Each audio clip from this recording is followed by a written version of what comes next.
All right, so in class, I've been dealing with a lot of objects where they're not rotating, right? They're in static equilibrium.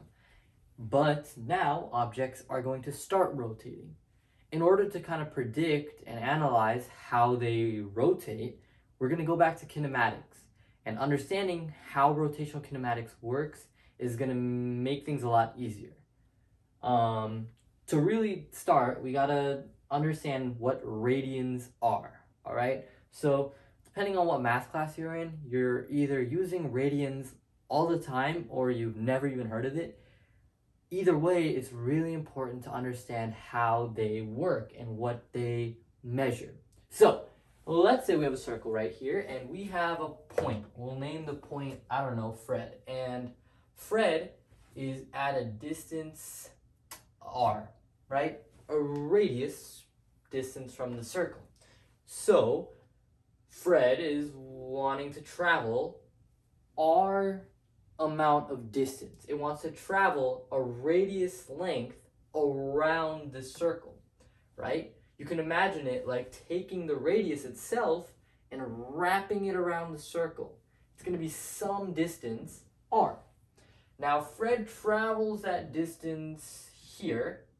We'll call this distance r. And his new sort of position is right here. And because it's a circle, we know that that is still, the distance from the center is still r.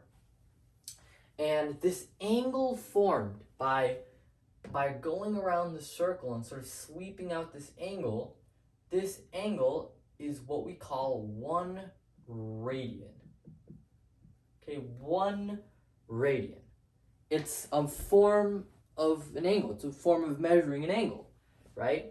In fact, this is going to be around 57-ish degrees. I don't know if that's the exact number. I'm pretty sure it is. And that is what a radian is, right? It's when you travel around the circle an r amount, a radius length, that angle formed is a radian. Now, if Fred is like, I want to go 2 radius lengths around, or I want to go 2 radii from here and go 2 radii length, that angle is now 2 radians. I'm going to get rid of the 57, but it's 2 radians. And now that full length is really 2r, right? If Fred is like, I want to travel pi radii. Instead of 2 radii, I want to go pi times radius. Well, he would travel all the way here, where now this arc length is now pi times r, right? It's pi times r, that full arc. Therefore, if the length is pi r, this angle would be pi amount of radians, like pi radians. Okay, so that is really what it is, a radian, right? And we know that for this case, hey, this is halfway around the circle because the circumference is 2 pi r. Divide that by 2, you get just pi r, right? Half the circumference, halfway around the circle. If Fred wanted to go all the way around the circle, that whole angle measure, we're used to it being 360 degrees. When it comes to radians, it's 2 pi because he would have traveled 2 pi r. That's the arc length. All right. The radians are hard to visualize, especially for me. I'll hopefully try to find some sort of animation that kind of also shows what I'm talking about. But yes, that is what a radian is. And radians are useful because what they allow us to do is they allow us to say that the distance traveled, right, whatever Fred traveled, is just going to be equal to theta times r, right? Like we talked about. If he goes 2 radians, it's 2r. That's the distance. If it's pi radians, it's pi r. Really, really useful. Because if we think about crack the whip, right? This perfectly explains crack the whip. Because in crack the whip, you had these 3 points They all had different radii. This one had the smallest, this one had the second, this one had the biggest radius. They all travel, right? At any point, they all travel the same theta. They have different r's. That's why they have different distances actually travel. So yeah, that's really, in essence, how radians work. Now, for things like bicycle tires or I don't know, car tires, really anything that rolls, if we think about it, right? If this little marble has a radius of r, well, let's say it rotates one whole revolution, right? 2 pi radians. It rotates whole time once. What is, right? And it rolls across here. What is the actual distance it goes? Well, you might be saying, I don't know. Yes, you do, because you can just use this equation. If it goes one whole rotation, right? 2 pi radians, multiply that by r, that means the distance traveled is just the circumference. Circumference. That distance is just 2 pi r. You can imagine it like if this was a singular point right here, and as it traveled, right, it kind of, if we take that point, it kind of unwound itself until that point ended up in the same spot on the ground again. It would have traveled, right, when you unwind it, its whole circumference. And you can imagine, right, if it goes, if it only rotates, 90 degrees, which is 2 pi divided by 4, or pi over 2, right, it's only going to go a quarter of the circumference, right? So this is why using radians and understanding them is really useful, because we have a way to bridge between, when it comes to rolling without slipping, right? If I take a bicycle tire, imagine one, and I just like roll it really fast, then it's slipping, right? It's slipping, there's nothing for it to roll on. So it's rolling without slipping. That's when we can use these equations, right? This distance is equal to theta times r. Hopefully you understand that. Once you understand how this works, everything else is just unit 1 stuff, right? Because now I'm like, okay, I know an object like a rod can rotate a certain amount, but what about, and we'll call this theta, what about its angular speed? What if I want to figure out how quickly it's rotating? Well, we call that, in science, we call that rotational velocity or angular velocity. We call it omega, one of my favorite variables to draw. I love doing it. So fun.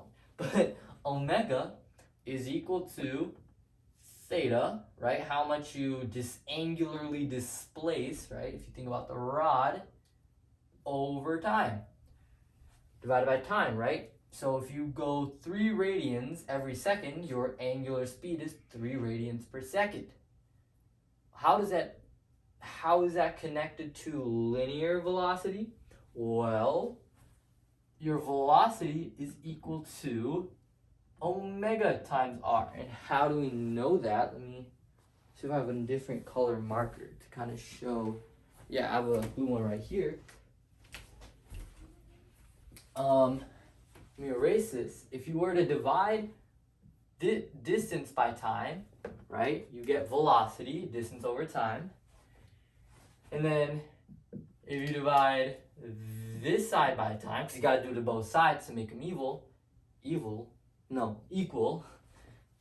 theta over time, you have theta over time here, you just get angular speed times time. Simple as that, right? So wait, did I put time here? This is r. This is r, because the r has to carry over from here to here when you divide by time. And same thing, if you divide by time once again, well, v over t is just your acceleration. Divide this by time. Omega over t, right? how fast you speed up or slow down over time, that is your angular acceleration. We call this alpha. Times r still, right? So these are all ways to bridge between linear motion and rotational motion. So you can imagine velocity is equal to omega times r. If a tire is, like, literally imagine if a bicycle wheel is moving really fast, across a street, the wheel is going to be rotating really fast. It's going to be angularly displacing really fast. If that wheel starts slowing down, it like linearly starts slowing down, it's going to angularly slow down as well. Everything bridges together when there's rolling without slipping. That's the important part. So now, to kind of end this video off, let's go back to our old friends here. Change in x is equal to 1/2 at squared plus v naught t. Remember this guy? Yeah, it's coming back.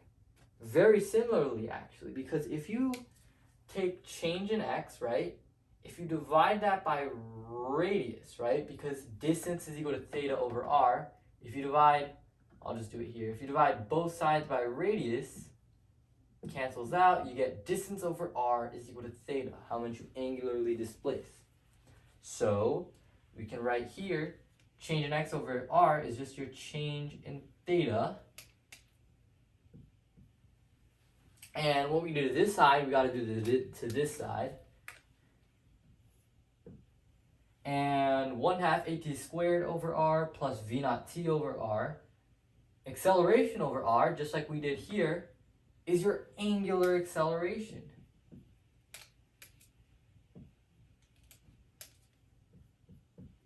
Right?